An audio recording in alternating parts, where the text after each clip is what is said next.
ആദ്യമേ ഞാൻ കൈ കൊടുത്ത് അല്ലെങ്കിൽ അതൊന്നും എനിക്ക് ഓർമ്മയില്ല. അത്ര അന്നേരം ഒന്നും ആരും ഇവാലുവേറ്റ് ചെയ്യാൻ ഉള്ള ടൈം അല്ല. നമ്മുടെ മെന്റൽ വേറെയാണ്, ജസ്റ്റ് കയറിയതുള്ളൂ. ഇപ്പൊ ഞാൻ കാണുമ്പോ ലൈക്ക് അവളുടെ ഒരു ഫോട്ടോ ഇങ്ങനെ നിൽക്കുന്ന ഒരു ഫോട്ടോ ഉണ്ട്. ഫോട്ടോ കാണുമ്പോഴത്തേനും ഭയങ്കര ബോൾഡ് അല്ലെങ്കിൽ ഭയങ്കര സ്ട്രോങ് തന്നെയാണ്. Bold in the sense like കുട്ടിത്തൊന്നും ഇല്ലാത്ത ഭയങ്കര ബോൾഡായിട്ട് സംസാരിക്കുന്നു അങ്ങനെയൊക്കെ. ബട്ട് എൻ്റെ ഡിഫറെന്റ് ആണ്. ജോളിയായിട്ട് ഫണ്ണായിട്ട് സംസാരിക്കുന്ന ഒരാളാണ്.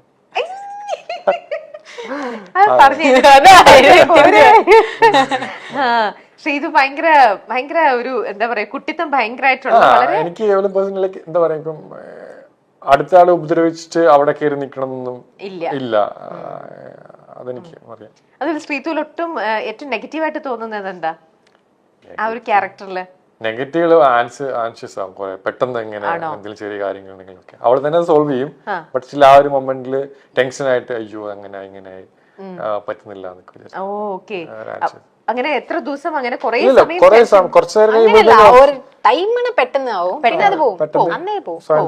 വെളിയിൽ കാണിക്കില്ല. വെളിയിൽ കാണിച്ചില്ലേലും മറ്റുള്ളവർക്ക് മനസ്സിലാവുന്നുണ്ടല്ലോ. ഇല്ല, അർജുനക്ക് മേ ബി മനസ്സിലായിട്ടാ, പക്ഷെ ഞാൻ കാണിക്കില്ല. Okay, maximum അടക്കേജ്.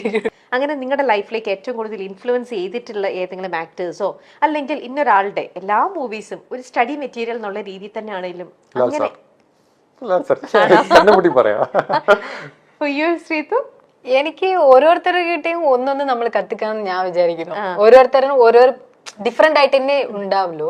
സോ എനിക്ക് ലൈക്ക് ഓരോരുത്തർ മലയാളം മൂവീസും തമിഴ് മൂവീസും കാണാനും മോസ്റ്റ്ലി തമിഴാണ്. സൂര്യ സാർ വേണമെങ്കിൽ ഞാൻ പറയാം.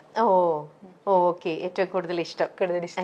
വേറെ എന്തൊക്കെയാണ് നിങ്ങൾ നല്ലൊരു സിനിമയിലേക്ക് അല്ലെങ്കിൽ നല്ലൊരു കഥാപാത്രം ചെയ്യാൻ വേണ്ടിട്ട് നിങ്ങൾ നിങ്ങളെ തന്നെ എന്തൊക്കെ ചെയ്തിട്ടാണ് ട്രെയിൻ ചെയ്തുകൊണ്ടിരിക്കുന്നത്?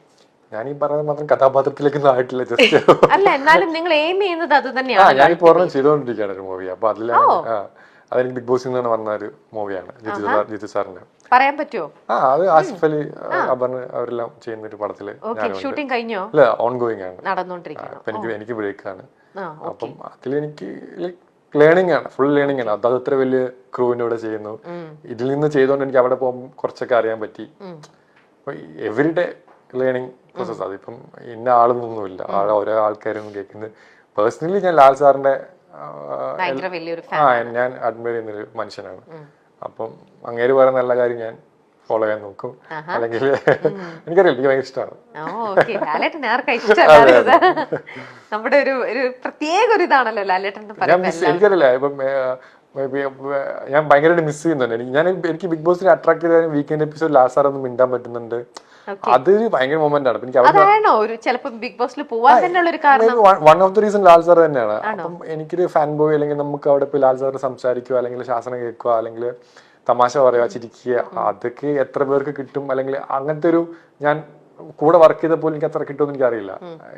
പിന്നെ 100 ദിവസം കഴിഞ്ഞിട്ട് പിന്നെ വീക്കെൻഡ് സാറ്റർഡേ സൺഡേ ഒക്കെ ആ സമയമാകുമ്പോഴത്തേനും ഇതില്ല, ലാൽ സാറിനെ കാണാൻ പറ്റുന്നില്ല, സംസാരിക്കാൻ പറ്റുന്നില്ല. ഈവൻ ബിഗ് ബോസിന്റെ സൗണ്ട് ഒക്കെ ഞാൻ പേഴ്സണലി മിസ് ചെയ്തിട്ടുണ്ടായിരുന്നു. ലാലേട്ടന്റെ ചെയ്ത് കിട്ടിയോ? ഇല്ല, എനിക്ക് അങ്ങനെ കിട്ടിയിട്ടില്ല.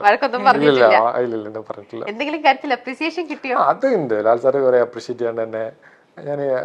എനിക്ക് വിഷുവിന്റെ സമയത്ത് എനിക്ക് പനിയാന്ന് പറയുമ്പോ എന്റെ ഇവിടെയൊക്കെ തൊട്ടൊക്കെ നോക്കി പനി കൂടി. എനിക്കതൊക്കെ ഭയങ്കര വലിയ കാര്യമാണ്. ഇപ്പം